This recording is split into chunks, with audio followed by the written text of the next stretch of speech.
연락을 받게 됐습니다. 지난해 사경회에는 굉장히 좀 피드백이 좀 빠르게 온 편인데, 이번에는 사경회가 끝나도 확연하게 눈에 띄는 분들은 한 10여 분 이상 계셨었는데, 특별히 뭐 찾아오거나 뭐 이런 일이 없었었는데, 이상하게 오늘 그런 일들이 벌어져서 의미가 있다 생각을 합니다. 시간 날 때 그 얘기는 구체적으로 좀 하시도록 하겠습니다. 자, 오늘은 에스라 10장에 대한 얘기를 좀 할 건데요. 10장 얘기를 좀 하기 전에 배경 좀 설명을 드리고, 그리고 이제 9장 10장을 좀 보시도록 하겠습니다. 여기에서 우리가 지금 계속 소망이라고 하는 부분, 특별히 오늘은 소망을 가진다는 게 도대체 어떤 것인지, 에스라를 통해서 소망을 가졌다, 소망을 가진 자의 어떤 삶, 이런 것들을 좀 살펴보면 좋겠습니다. BC 586년경에 공식적으로 예루살렘이 함락당하면서 유대인들이 포로로 이제 끌려가게 되죠.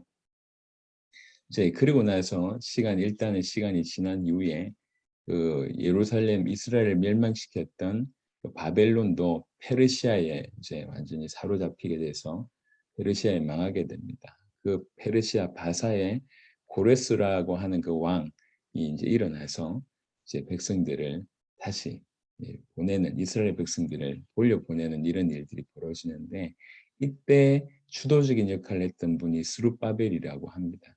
그래서 돌아와서 제일 먼저 지어진 성전을 이름할 때 솔로몬이 지었다 그래서 솔로몬 성전이라고 얘기하고요.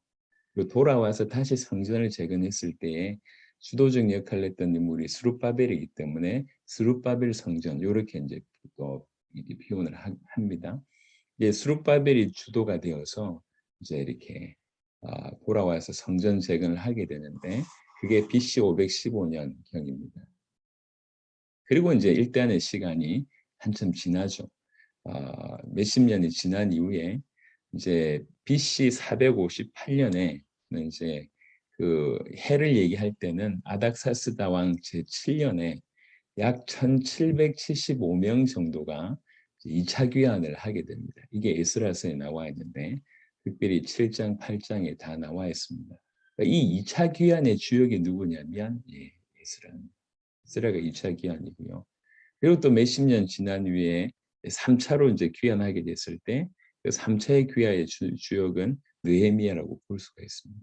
그래서 이제 주역들로 얘기하자면 1차는 스룹바벨, 2차는 에스라, 3차는 느헤미야, 이렇게 기억하시면 좋을 것 같습니다. 에스라 7장에 보시면요. 에스라 7장 12절 보겠습니다.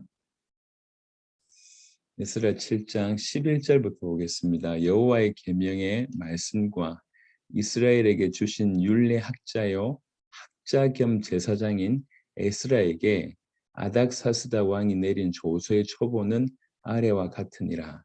모든 왕의 왕 아닥사스다는 하늘의 하나님의 율법의 완전한 학자 겸 제사장 에스라에게 조서를 내리노니, 우리나라에 있는 이스라엘 백성과 그들 제사장들과 레위 사람들 중에 예루살렘으로 올라갈 뜻이 있는 자는 누구든지 너와 함께 갈지어다. 이렇게 특별한 조치를 취하고요. 14절에 너는 네 손에 있는 네 하나님의 율법을 따라 유다와 예루살렘의 형편을 살피기 위하여 왕과 7 자문관의 보냄을 받았으니, 그러니까 이제 7 자문관도 이제 동행했다, 이렇게 이제 보여지기도 하는데요.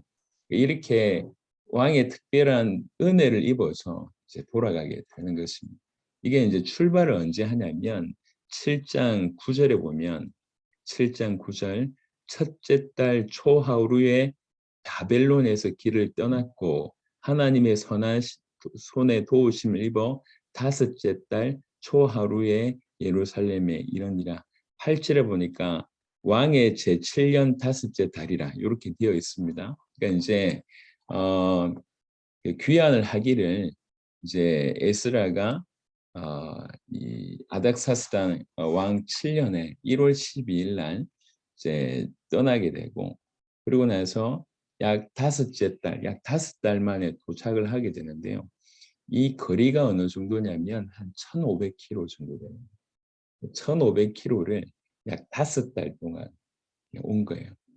그때 이렇게 모든 곳에 지금처럼 아주 이렇게 안전을 기할 수 있느냐 그렇지가 않다고요. 그래서 이제 매복한 자들, 강도떼들 이런 사람들이 굉장히 많았기 때문에 1,775명이 이동을 한다 하더라도 이게 쉬운 길이 아닙니다. 그래서 이제 에스라를 여러 군데 좀 읽어보면 아시겠지만 정말로 금식하며 하나님의 도우심을 구하면서 갔다고 봅니다.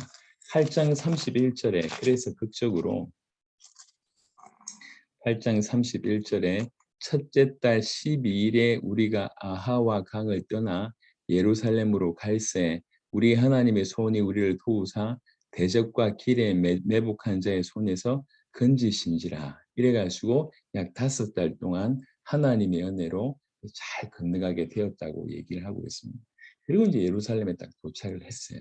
예루살렘에 도착을 했는데 도착하고 나서 어떤 상황을 알게 됩니다. 그 상황은 뭐냐면 딴 게 아니라 이제 관원들로부터 백성에 이르기까지 이방인들과 이방 여인들과 통혼한다는 이제 보고를 접하게 됐는데 9장 1절 보겠습니다.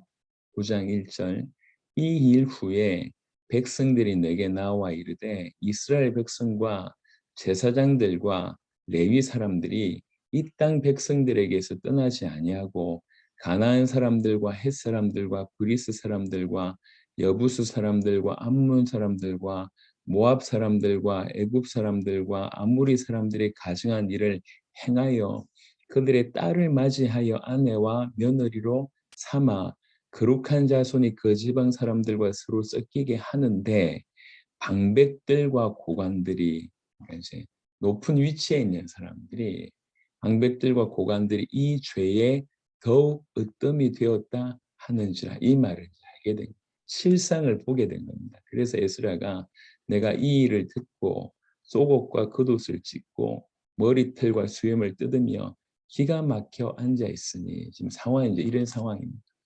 왜 이런 일을 이제 하게 되냐면 왜 이렇게 행동을 하게 되냐면 그냥 이방 여인 이방인들하고 얼마든지 벌써 이제 70년 정도 지났으니까 그럴 수 있지 않습니까? 근데 그게 아니라는 거죠. 네, 그 이유는 조금 이따 좀 설명을 좀 드리겠지만 하나님께서는 다윗의 혈통으로 메시아를 보내시겠다고 말씀을 하셨습니다. 그래서 하나님께서 이 혈통을 지키는 것에 대해서 굉장히 강력하게 말씀하셨습니다. 그래서 이스라엘 백성들은 두 가지는 거의 양보를 하지 않았는데 대부분 하나는 성전에 관한 것, 또 하나는 혈통에 관한 것은 양보하지 않았습니다. 그런데 그 안에 스물스물 이런 어떤 무너짐이 생기기 시작했는데 유독 고관들과 방백들 안에 그런 일이 벌어집니다. 그냥 어쩌다 결혼할 수 있는 거 아니냐 이런 차원이 아닙니다. 그러니까 이 의미를 정확하게 알았기 때문에 에스라가 이 말 듣고 기가 막히게 이제 무너진 거죠. 그래서 그 에스라가 기도하는 내용이 9장 5절부터 나와 있는데요. 이 기도는 어떻게 보면 성경에 나와져 있는 기도 중에 가장 이 회개 아니면 중심을 담은 기도문 중에 하나로 보여집니다.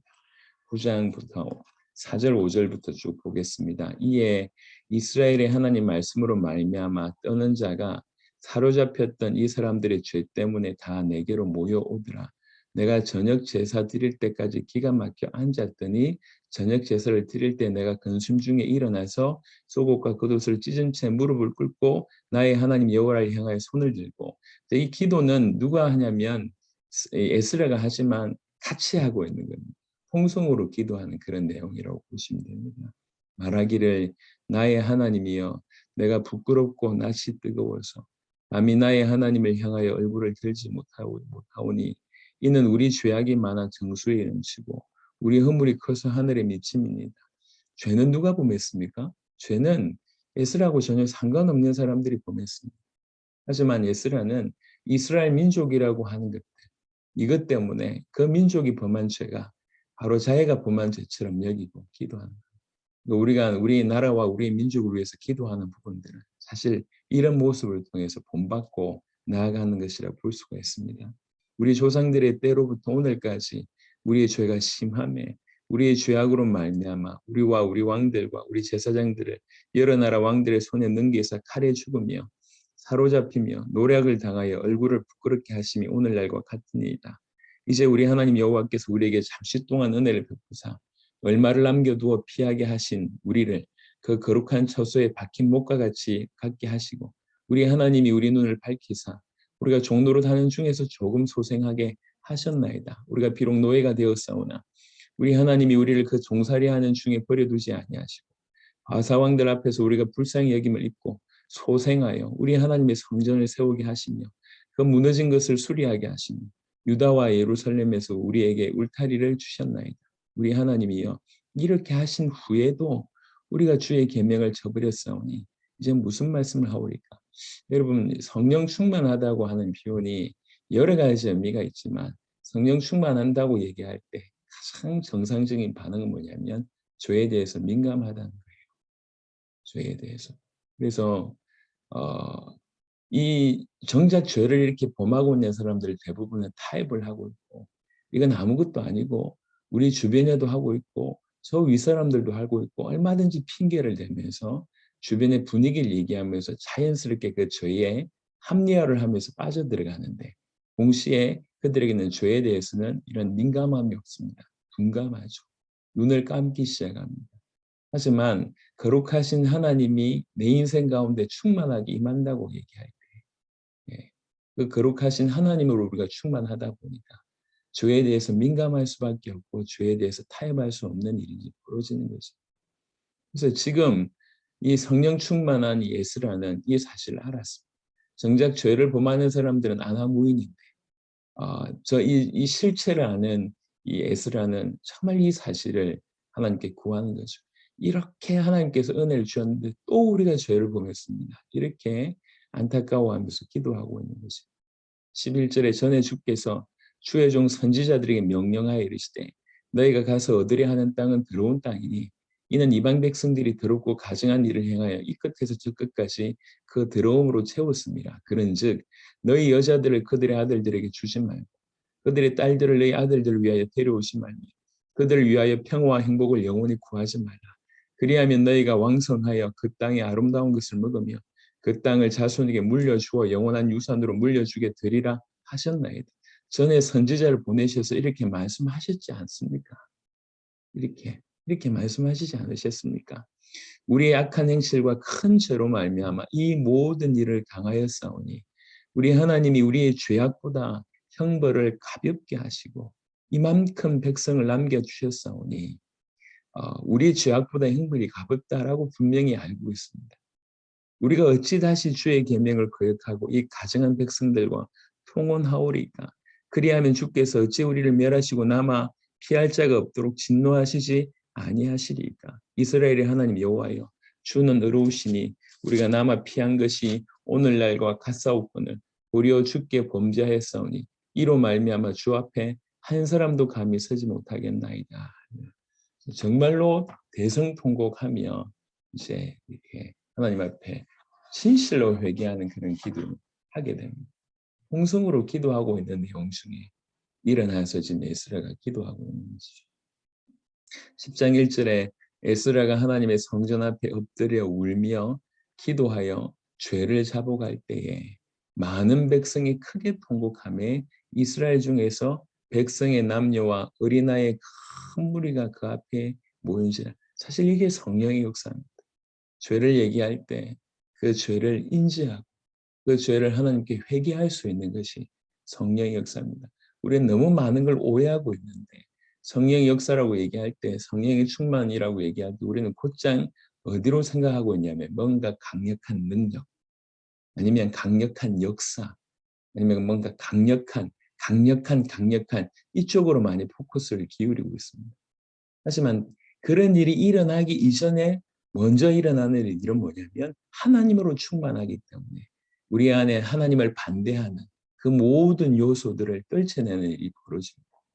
죄라고 하는 것들을 떨쳐내고 그 죄에 대한 회개함과 그 죄에 대한 안타까움, 그 죄에 대한 더러움, 이것이 얼마나 더러운지에 대한 인지 이런 것들이 당연히 일어나게 된다는 것이죠. 백성들에게 이런 일이 벌어집니다. 이게 가장 강력한 성령의 역사입니다. 성도들이 모였고 교회가 모였고 어떤 무리가 모이든지 간에 성령께서 강력하게 역사하실 때 그들 대부분은 자기가 있는 아주 자그마한 죄까지라도 인지하게 돼요. 그것에 대한 회개하게 돼요.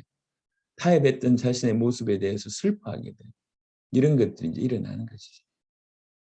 엘람 자손 중 여히엘의 아들 스가냐가 에스라에게 이르되 우리가 우리 하나님께 범죄하여 이 땅 이방 여자를 맞이하여 아내로 삼았으나 자, 이 여히엘의 아들 스가냐가 하는 얘기입니다. 이런 일이 벌어졌으나 이스라엘에게 아직도 소망이 있나니 이스라엘에게 아직도 소망이 있습니다.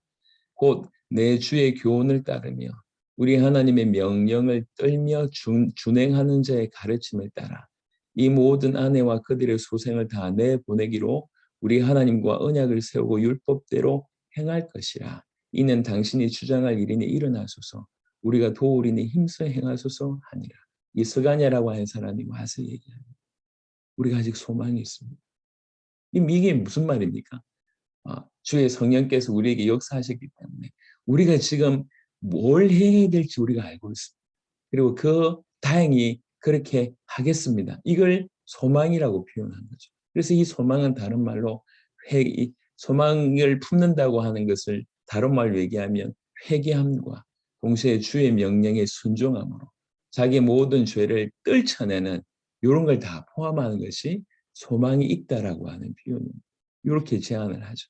이에 에스라가 일어나 제사장들과 레위 사람들과 온 이스라엘에게 이 말대로 행하기를 맹세하게 하며 무리가 맹세하는지라. 이에 에스라가 하나님의 성전 앞에서 일어나 엘리야십의 아들 여호하나님의 방으로 들어가니라. 그가 들어가서 사로잡혔던 자들의 죄를 근심하여 음식도 먹지 아니하며 물도 마시지 아니하더니 유다와 예루살렘에 사로잡혔던 자들의 자손들에게 공포하기를 너희는 예루살렘으로 모이라.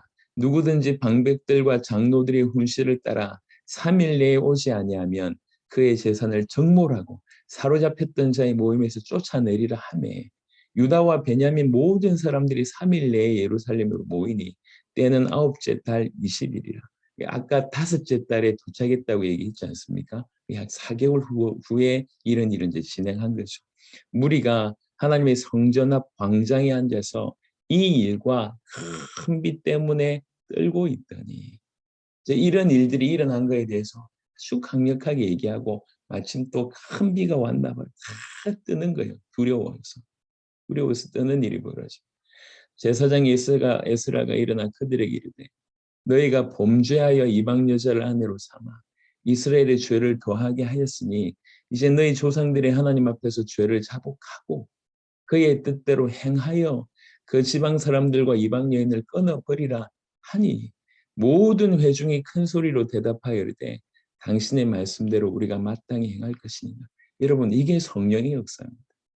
성령이 아니고는 이런 일이 있을 수가 없습니다. 여러분 이방 여자지만 아내로 삼았잖아요. 지금 아내라고요. 또 자녀들이 있습니다. 그 아내와 근데 그 아내를 돌려보내라는 거예요. 그러니까 이혼하라고 얘기하고 있고요. 그 자식들마저 돌려보내라고 하는 얘기를 이게 뭐 오늘날로 얘기하자면 인권이 어떻다는 운동 도무지 맞지 않는 얘기입니다. 얘기하는 겁니다. 너희 혈통, 이 이스라엘의 혈통, 다윗의 혈통이 얼마나 중요한지 이게 그냥 단순히 회개나 어떤 율법을 행하라는 수준이 아닙니다. 바로 전 인류를 구원하기 위한 큰 계획이 있는 겁니다. 전 인류를 구원하기 위해서 혈통을 지키고자 하는 하나님의 계획이 있는 거예요. 그 계획 안에 에스라는 이 혈통을 지키기 위해서 하나님의 명령을 지키기 위해서 이런 정말 말도 안 되는 엄청난 명령을 내리게 되는데 중요한 것은 그 명령을 받아들이는 일이 벌어졌다는 거죠. 그게 성령의 역사입니다. 한두 명이 아니고 여러분 조금 이따 얘기하겠지만 적지 않은 사람들이 모였습니다. 충분히 데모할 수 있습니다. 아니, 당신만 제사장이야? 우리도 제사장이만. 당신만 학사야? 우리도 학사. 여러분 여기 보면 그 이름이 이제 쭉 나오거든요. 18절부터 시작해서 누가 이방 여인하고 결혼했는지 명단 아예 공개를 해버려요. 공개를 쭉 하는데요. 18절에 보니까 10장 18절 제사장의 무리 중에 이방 여인을 아내로 맞이한 자는 예수와 자손 중 요사닥의 아들과 그의 형제 마세야 엘리에셀과 야립과 그달랴와 이렇게 나옵니다. 여기 예수아가 누구냐면 대제사장이에요. 대제사장. 그 대제사장의 아들까지 이루고 있고 조카까지 이루고 있는 거예요. 그러니까 이제 기가 막힌 거죠. 여기 제사장 사람들입니다. 쭉 얘기하는 사람들. 얼마든지 제사장들이 야, 니만 제사장이야? 우리도 제사장이야. 너만 성경하라? 우리도 알고 있어. 라고 얘기하면 이 엄청난 방해가 있을 수 있는데 그게 아니었고 정말 성령의 역사가 물론 방해하는 사람도 있었습니다만 이런 이제 일이 벌어지는 거예요. 계속 보겠습니다.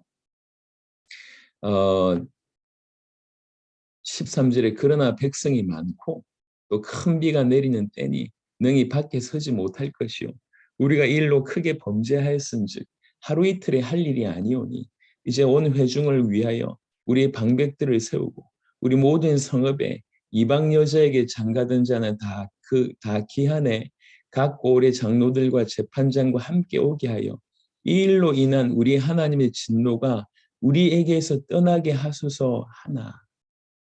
그런데 15절 오직 아사엘의 아들 요나단과 디과의 아들 야스야가 일어나 그 일을 반대하고 무술람과 레위 사람 삽부대가 그들을 돕더라. 이렇게 좀 이렇게 반대하는 몇 명이 일어나기는 했었습니다. 하지만 이 하나님의 역사를 막을 수는 없었어요. 사로잡혔던 자들의 자손이 그대로 한지라 제사장 에스라가 그 종족을 따라 각각 지명된 족장들 몇 사람을 선임하고 열째 달 초하루에 앉아 그 일을 조사하여 첫째 달 초하루에 이르러 이방 여인을 아내로 맞이한 자의 일을 조사하기를 마치니라. 3개월 동안 조사를 합니다.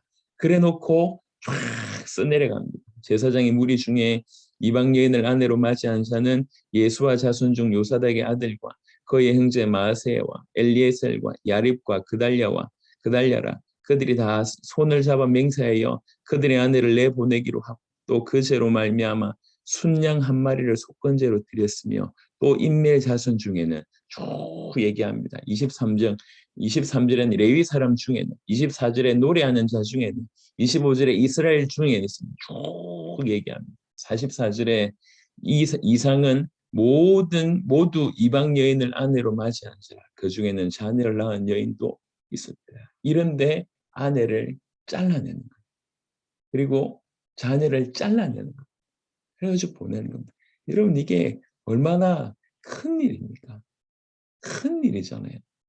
이게 부부로 살다가 얼마 동안 지냈는지 모르겠지만 자녀까지 있는 그런 상황에 이제 하나님의 율법을 지키기 위해서 하나님의 말씀을 지키기 위해서 이혼하고 가라고 하는 그 명령이 떨어졌는데 그것을 수행한다. 절대로 쉬운 일이 아닙니다. 그런데 정말로 민감하고 이 하나님의 계획을 알았고 하나님 말씀 앞에 100% 자기의 목숨을 드리고자 하는 에스라를 중심한 신실한 사람들 그리고 그들과 정말로 간절히 기도하는 중에 주의 놀라운 역사로 만약에 이때 이 혈통이 제대로 보존되지 않았다고 하면 굉장히 큰 문제될 수가 충분히 있습니다.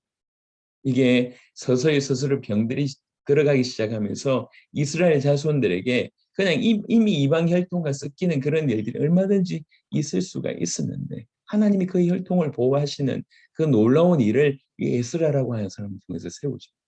아까도 말씀드렸지만 이스라엘 백성들에게 하나님께서 굉장히 강하게 얘기한 것 중에 하나가 성전이고 혈통인데 1차 포로 귀환을 통해서 제일 먼저 한 게 뭐냐면 이 성전을 재건합니다.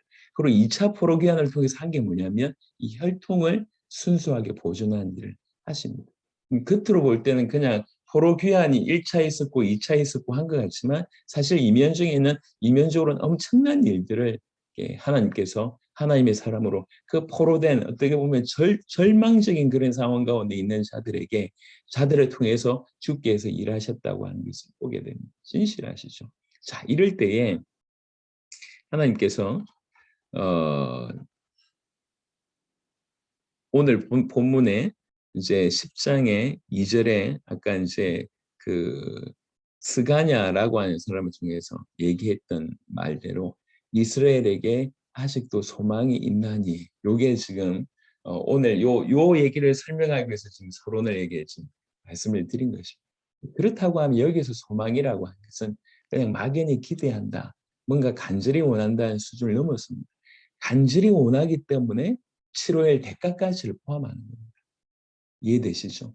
정말로 하나님께서 우리를 통해서 이루실 그것들을 소망한다고 하는 것은 그냥 내가 전혀 바뀌지 않으면서 그것만 꿈을 꾼다, 그 말이 아니라, 소망한다는 것은 그렇게 산다는 거예요.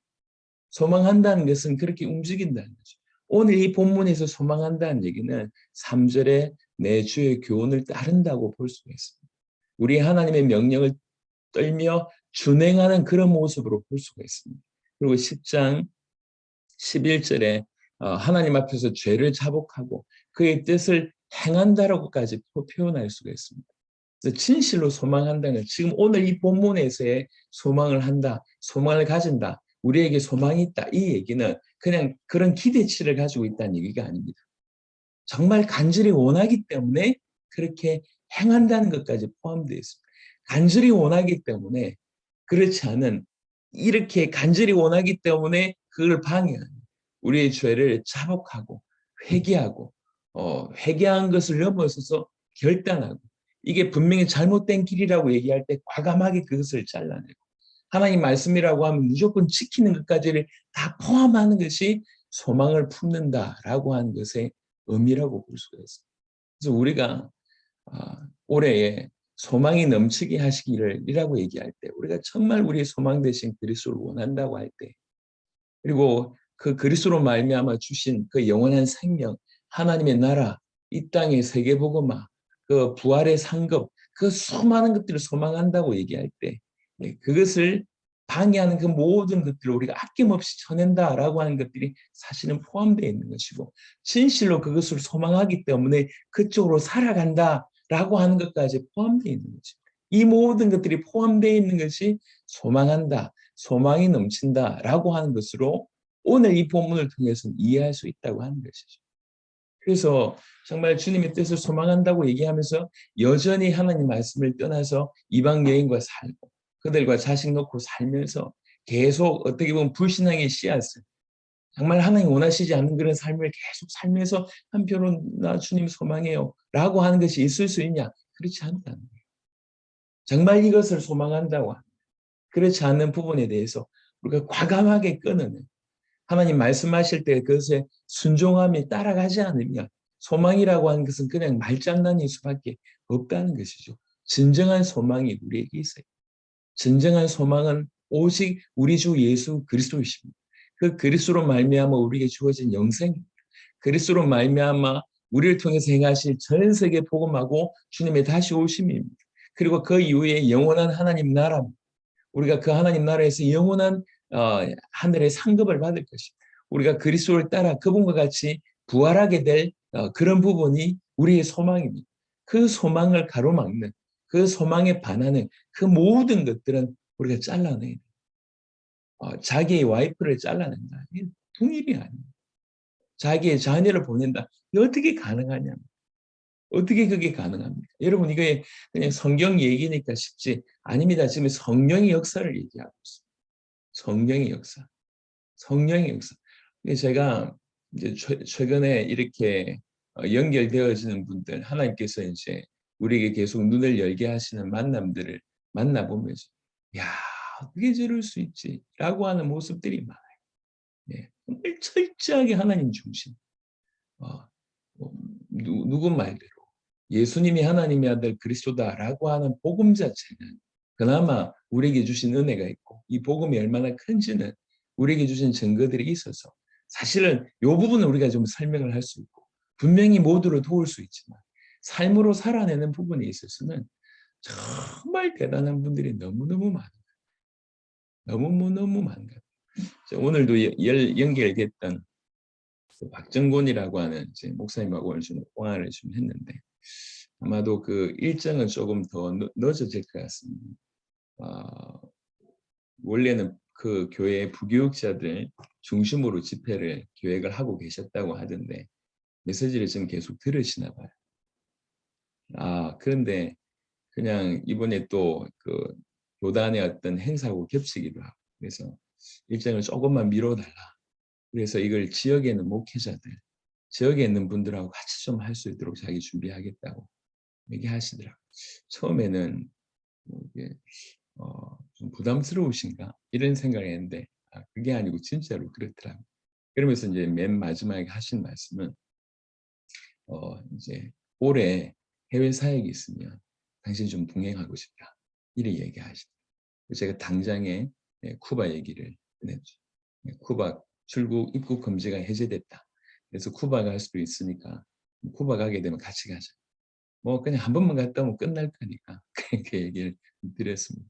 근데 이분의 간증을 제가 좀 그 기독교 방송에서 하는 간증을 좀 들어봤는데 이번에 코로나 터졌을 때 우리는 지금 온라인으로 이제 계속 이렇게 인도를 좀 받아왔기 때문에 전혀 이제 불편함이 없고 잘 이렇게 진행을 했는데 대부분의 그 특별히 연약한 교회들이 이렇게 하게 되면 교회 문을 닫고 연세 드신 분들이 많지 않습니까?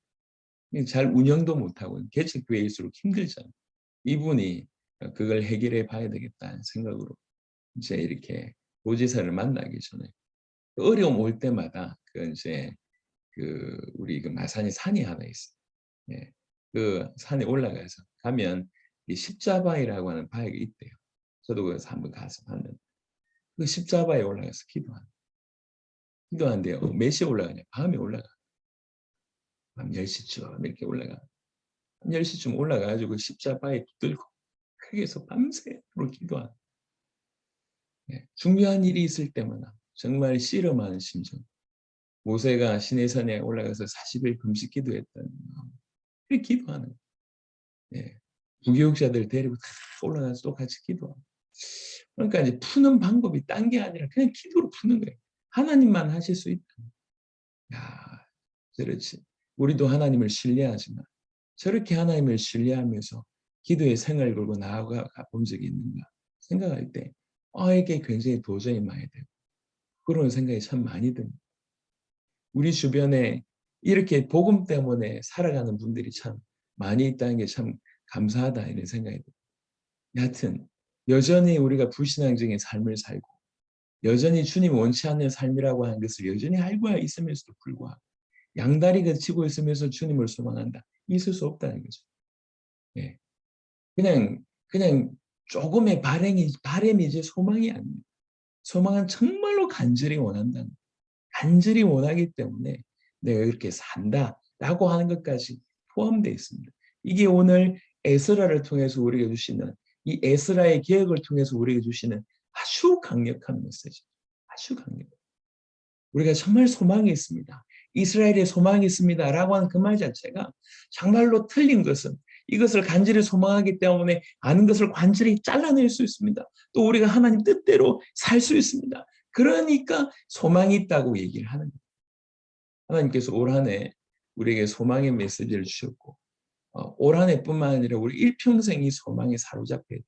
금요일 날 말씀을 좀 드리겠지만 사도 바울은 중요할 때마다 내가 이스라엘의 소망 때문에 붙잡힌 바 됐다 이렇게 중요할 때마다 벨릭스 앞에 섰을 때나 누구 앞에 섰을 때마다 내가 이스라엘 소망 때문에 이렇게 잡힌 바 됐다. 내가 이스라엘 소망 때문에 이렇게 신문받는다. 내가 딴 게 아니라 이스라엘 소망 때문에 그렇다라고 얘기합니다. 그 이스라엘 소망, 그 그리스도 때문에, 그 부활의 소망 때문에 그렇다고 얘기해요. 그것을 소망하기 때문에 이렇게 산다고 지금 얘기를 하고 있는 것입니다. 우리가 오랫동안 제가 자주 말씀드리지만 너무 쉽게 많은 용어들을 사용하지만 또 너무 쉽게 그 용어의 의미를 우리는 잃어버리고 있습니다. 우리에게 주신 소망은 믿음, 소망, 사랑은 항상 있는다고 얘기할 때 그 소망은 오히려 어려울 때 빛나는 것이고 그 소망은 정말 우리가 간절히 바라기 때문에 다른 어떤 것도 돌아보셔.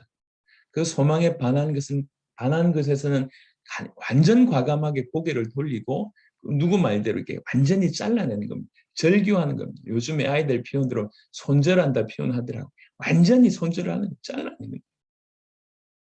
더 이상 돌아보지 않는 겁니다. 그러니까 이제 사실 그게 어느 정도냐. 이게 자기 와이프를, 자기 자녀를 잘라낸다. 이게 지금 소망한다라고 하는 의미 속에 이렇게 담겨져 있는 에스라식의 표현, 묵직하게 다가오는. 제가 말씀을 준비하면서 어떻게 하면 소망이라고 하는 것을 좀 더 전달할 수 있을까? 우리에게 주신 말씀들을 어떻게 하면 더 우리가 좀 강력하게 붙잡을 수 있을까? 기도하고 묵상하고 말씀을 보는 중에 에스라의 기억에서 이 메시지가 다 부딪혔으니 그렇지. 소망을 품는다고 하는 것, 소망을 가진다고 하는 것, 소망한다고 하는 것은 진실로 바라기 때문에 그 반대를 다 잘라내고 오직 그것에 충실하게 살아가는 것이 그게 소망한다는 거 아니냐. 우리에게 소망이 있다. 내가 소망을 가지고 있다. 그 말이 아닌가. 이런 어떤 부분들을 발견하게 되었고 오늘 이 시간 여러분하고 나누고 있습니다. 여러분 정말 사랑하지만 하나님의 명령이기 때문에 그 아내를 떠나보내는 심정, 심지어는 눈에 넣어도 아프지 아니하는 자녀를 떠나보낸 심정, 그렇게 잘라내는 것이 소망입니다. 그것을 소망하기 때문에 과감하게 내 스타일이 어떻고 내 습관이 어떻고 합니다. 과감하게 잘라내는 거예요. 과감하게. 오히려 정말 주님을 향해서 나아갈 때 거기에 위에서 더욱 많은 것들을 덮으시는 겁니다.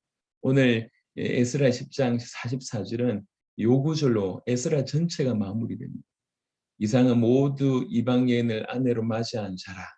그 중에는 자녀를 낳은 여인도 있었더라. 이러면서 끝나는 거예요. 무슨 말입니까? 이 모든 사람들이 그렇게 행했음에 대한 얘기를 하고 있습니다. 그래서 마침내 이스라엘의 혈통은 지켜지게 되었습니다.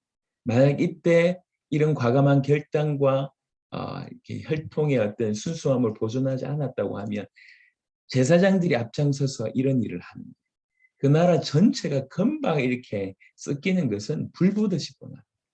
금방 그런 일이.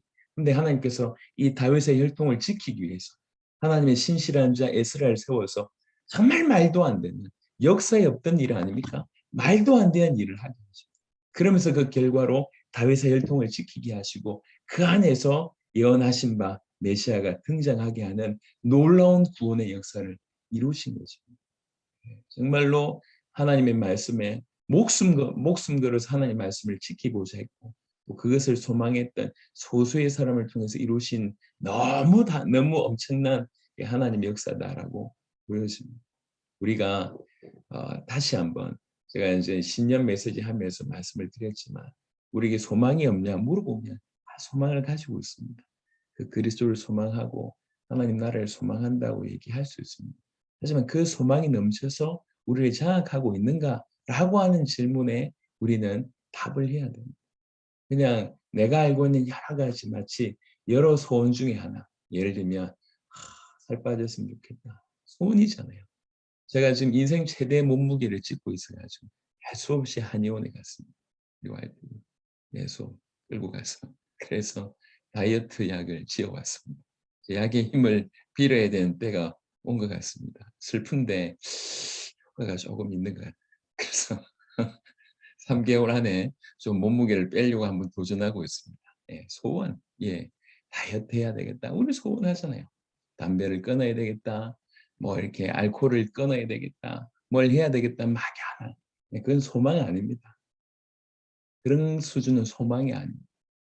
그냥 우리 주님 오시기를라고 하는 것이 겨우 내가 다이어트 해야 되겠다라고 하는 그 정도의 수준이라면 소망이 아니랍니다.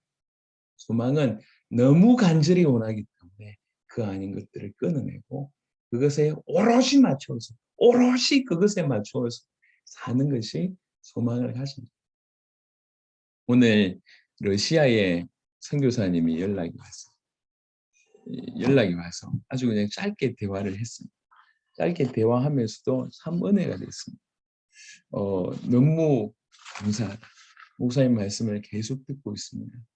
우리 러시아는 사실은 좀 잘 연결되지 않았잖아요. 근데 그런 얘기를 하시면서 말씀을 계속 듣고 있습니다. 27강 세미나 기대합니다. 이렇게 연락이 왔고 또 하나는 오늘 낮에 그 최기문이라고 하는 선교사님이 제 교회를 전화해가지고 저하고 통화하고 싶다고 연락이 옵니다. 그래서 이제 통화를 해봤죠. 참 은혜가 됐습니다. 이분이 저한테 통화를 하더니 당신의 소개를 이렇게 얘기했어요. 그 이스라엘 사역을 하셨대요. 이스라엘. 이스라엘에서 사역을 했기 때문에 아시겠죠. 가장 어떻게 보면 가장 중요한 곳에 그리고 시리아 난민 사역을 했대요. 14년을 하셨다고 합니다. 이스라엘 시리아 난민 사역. 그리고 나서 이제 필리핀의 사역을 2년쯤 하고 다시 이스라엘로 돌아가려고 할 무렵에 코로나가 터져서 한국에 오다 보니까 약간 여유가 있잖아요. 선교사 방에 있다가 이제 이렇게 저희 선교사 세미나 사경에 광고를 듣고 처음에는 이런 생각을 했답니다. 선교사들 대상으로 복음을 가지고 사경회를 해? 이렇게 선교사들 대상으로 복음을 얘기해? 좀 이상하다. 여러분, 선교사들이라고 하면 복음의 전문가잖아요. 자기가 처음 이해가 안 됐대요. 선교사들 대상으로 사경회를 하는데 복음을 얘기한다고? 좀 이상하다. 처음에 지금 제가 듣고 보니까 그런 거더라고. 듣고 보니까 이분이 그 생각을 했대요. 그래서 처음에 강의를 딱 들었는데 이게 내가 모르는 거네. 이런 생각이 들더라고요. 사경에 내내 들었어요. 내내 듣고 저한테 이런 얘기 하시고 이 복음을 깨닫고 나서 저는 정말 천군만마를 얻었습니다. 이스라엘에 필요한 것이 이 복음입니다. 시리아에 필요한 게 이 복음입니다. 필리핀에 필요한 것이 이 복음입니다. 그리고 이제 제가 연결을 이제 자료를 몇 가지 드렸어요. 몇 가지 들으니까 이제 우리가 이제 100개국 이렇게 사회간 자료를 들으니까 이분이 이렇게 얘기했습니다. 어떻게 이것이 가능할까? 처음에는 의구심도 많았는데 어떻게 이게 가능하냐? 교회 하나가 의구심도 많았는데 그래 그 다음에 말이 기가 막힙니다. 이 복음이면 되겠구나. 그런 확신을 얻게 됐다. 진정 고맙습니다. 진정 고맙습니다. 이렇게 연락이. 이제 오늘 이 선교사님이 또 이제 그 단현철이라고 선교사님 내일 오신다고 하는데 이분도 계속 두드러지게 선교사 사경에 참여하셨거든요. 이런 분들이 이제 이렇게 하나 둘씩 연락이 오시는데 그냥이 아니라 실제로 어떤 사역 현장에서 그 아까 러시아에서 연락 온 선교사님도 보니까 연배가 많으신 분이세요. 얼추 거의 한 1년 가까이 되시지 않았나. 그러니까 하루 이틀이 아니라 오랫동안 러시아 선교하신 그런 분. 이런 어떻게 보면 진짜 표현하기는 좀 그런데 진짜 배기 같은 선교사님들이 하나씩 하나씩 이제 연락이 와서 이제 이렇게 만남을 하게 되는 것 같아요. 참 감사합니다. 여러분 이런 분들이 정말 간절히 원하기 때문에 자기 인생을 들여서 선교하시는 분들이지 않습니까? 이런 분들에게 이제 복음이 들려지기 시작하니까 아까 그 최기모 선교사님은 정말 겸손하게 이렇게 얘기하시죠. 내가 복음을 몰랐구나. 내가 복음이 없었구나. 라는 생각이 들었다. 이걸 들으면서. 근데 참 사실 그런 고백 정말 하기 힘든 고백이거든요.